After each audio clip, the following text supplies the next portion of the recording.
everyone, welcome back to my channel. In today's video, I have a very different video for you guys. I'm going to be doing a Stardew Valley for Dummies video, essentially a video to break down what Stardew Valley is, some general tips and advice I have for beginner players, and so on and so forth. Without further ado, let's get on with the video.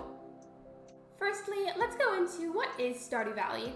Stardew Valley is a country and farming-based RPG that you can currently play on PC, on your Nintendo Switch, and on your phone. It is a game in which you inherit your grandfather's farm, you look after it, you take care of it, you grow crops, you can have animals on your farm, you can make your farm look nice and pretty, or you go fishing all day long if you would prefer. You can also meet all kinds of wonderful characters that live in the valley as well. You can befriend them, you can even romance them and marry them if you would like to. And in terms of farming specifically, you even get to choose which type of farm. Each of these farms specifically have different characteristics. If you hover over each of them, it should tell you a brief description of what it's about, and then you can choose what you feel is best for you. You start out your file on Stardew Valley with the greetings of your grandfather, and he will explain to you the situation in which you have inherited his farm, what you're going to do with it, and he will give you a special letter. After speaking with your grandfather in the game, you go on to see the JoJo Corporation, all of the individual characters working in their cubicles, and it kind of just showcases being just so unbelievably miserable with these jobs. Some people even get their jobs terminated, it seems, and some of them, unfortunately, do not last very long. Moving on in Stardew Valley, you arrive on this bus, and you will then be greeted by a character named Robin. When you arrive in the valley, she will then greet you, introduce herself as Robin. She is the local carpenter, and she is definitely a very important character. She will build farm buildings for you. She will help you with a whole list of things.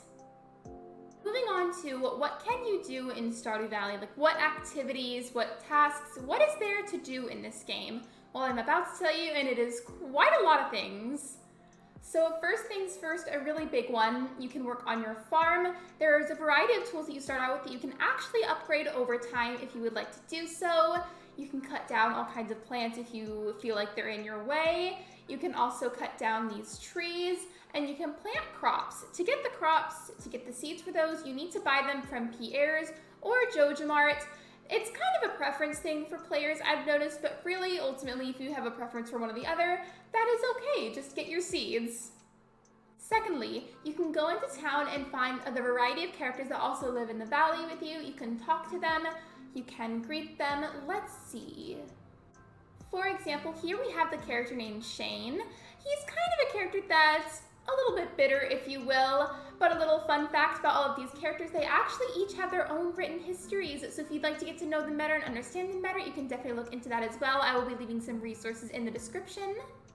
One of the many other things that you can do in Stardew Valley is go fishing. So this character, Willie, he is the one that will give you the fishing rod. You start out with a very basic one, but over time you can kind of level it up and get other fishing rods that are definitely much more durable. I will say, of all tasks in Stardew Valley, fishing is notoriously very difficult, unfortunately, but with a lot of practice, I promise you it will get easier, and it is so worth it. One of the other activities you can do in Stardew Valley is go mining.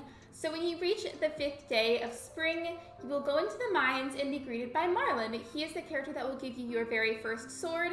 Over time, as you level up in the mines and you go deeper and deeper into them, you will slowly but surely gain new swords that are better quality and much more durable. The next thing that I would like to talk about is advice that I have for beginner players. My first really big tip is I would encourage you to buy seeds from Pierre's, because I've noticed the prices tend to be notably a lot cheaper compared to JoJo Mart. The other thing that I would like to say as well while you're at Pierre's, if you're buying seeds from there, is to consider buying something such as cauliflower first and make that a bit of a priority. Bean starters as well, because things such as potatoes, cauliflowers, and bean starters, those are all items. Not only can you eat them to boost your health and your energy in the mines, but you can also donate them to the community center once it opens up. My next tip is, it might seem a little bit gross, but hear me out. If you find these trash cans in Stardew Valley, go up to them and click on them, because sometimes they might give you little gifts, such as a field snack. Sometimes they might give you actual garbage, But those are actually really valuable too, because if you get a recycling machine, you can put the trash in the recycling machine and it'll give you typically a new item. For example, sometimes if you put a broken CD in there, it can give you a type of quartz. My next tip is, let's say you've just planted some seeds. Doesn't matter what kind of seeds, let's say you've just planted them and you really want to make sure that you water the correct ones, that you don't waste your water by watering a seed more than once. Whatever the issue may be, I definitely suggest going into the options section of the game, and right here it'll give you an option that says always show tool hit location. I suggest ticking that off, close out of that, and then from here on out, it'll show you exactly where it is that you're using whatever tool you're holding. My next tip specifically is whenever you see these little guys hanging out of the ground, they kind of look like worms. If you happen to see them anywhere at all in Stardew Valley, be sure that you have your hoe tool with you, because if you hit them, sometimes it'll give you something such as clay, which is really, really important in Stardew Valley because you can use that to craft items. Sometimes you can also find valuable things such as books. There's all kinds of stuff, so please, please, please, I promise you it is so worth it. If you see the little worms sticking out of the ground, be sure that you hit them so that we can get a cool prize out of it. Next tip that I have is, once you have the community center unlocked, go to your inventory and kind of just hover over each individual item that you have, like this. So you see I'm hovering over the dandelion. If you look in the upper corner right by the chest, there is a tree symbol that seems to be like it's pulsating, it's moving. If you hover over an item in your inventory and that little tree symbol happens to move, that actually just means that it's something that you still need to donate to the community center. If you hover over something and the symbol doesn't move, it either means that you've already donated it or you just don't need to at all. The next tip that I have for you guys is, let's say you're looking to sell some of your items because you need some extra gold. Let's say you want to sell something such as the fiber that is right next to the stone that I have.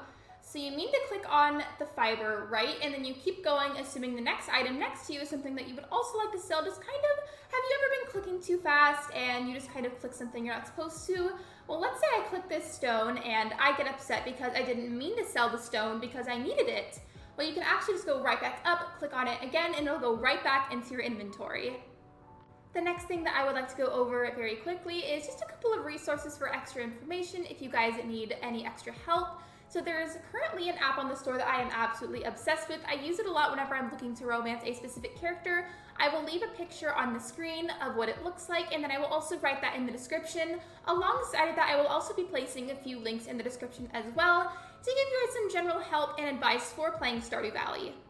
And that is the end of today's video. Thank you so much for watching. I really, really appreciate it. Be sure to subscribe if you haven't already, and I will see you guys in the next video. Bye, everyone!